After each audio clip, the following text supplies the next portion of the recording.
भाद्रपद महिन्यात गौरी गणपतीचा सण उत्साहाने साजरा करतात. पहिल्यांदा गणेश चतुर्थीला गणपती आणला जातो. नंतर गणपती गौरी यांना घेऊन येतो माहेरी. तर गौरीला गणपतीने माहेरी आणले तर तुळशीपाशी ठेवून मुकुटाची पहिल्यांदा आपण पूजा करून घेऊया. दोन्ही गौरींची पूजा करून घेऊया.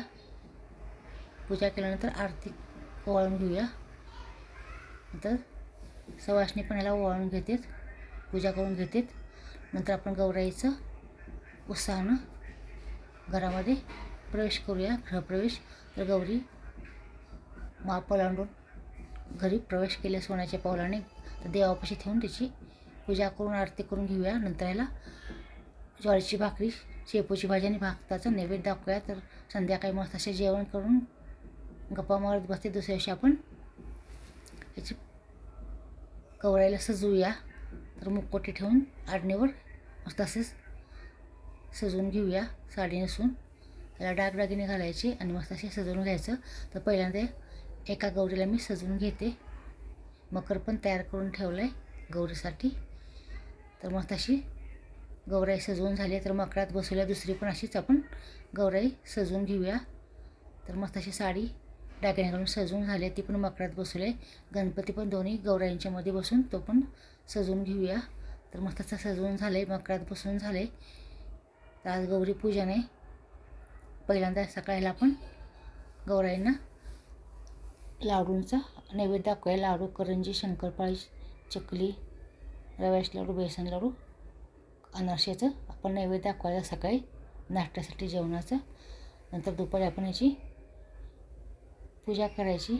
तर हार घालूया गौराईला, दांडे घालूया. तर दोन्ही पण गौराईला हार दांडे घालूया. गणपतीला पण आपण हार घालून घेऊया.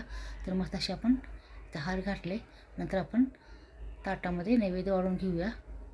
तर ताटामध्ये नैवेद्य वाढल्यानंतर आपण देवांना, गौराईंना नैवेद्य अर्पण करूया. तर गौराईला अर्पण केलं आहे नैवेद्य.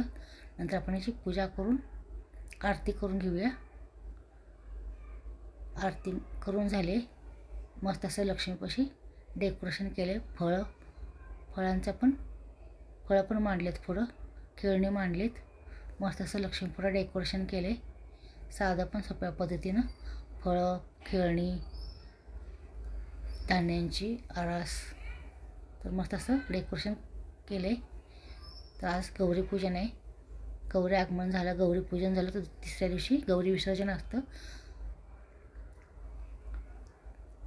तर तिसऱ्या दिवशी आपण याचं दोरे घेऊन गौरींचं विसर्जन करायचं. तर तिसऱ्या दिवशी पहिल्यांदा आपण या शेवयाचा भाताचा नैवेद्य दाखवूया.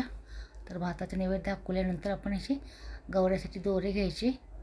दोरे घेतल्यानंतर आपण या लक्ष्मी गौरीसमोर ठेवायचे. तर दोरे करून झाले. तर आता आपण गौरी पुढे ठेवूया. तुळशीच्या देवाच्या पाया पडून तर गौरी पुढे ठेवलेत.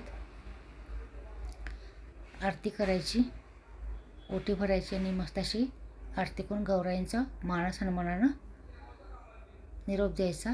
तर गौरी विसर्जन केले उत्साहानं. धन्यवाद.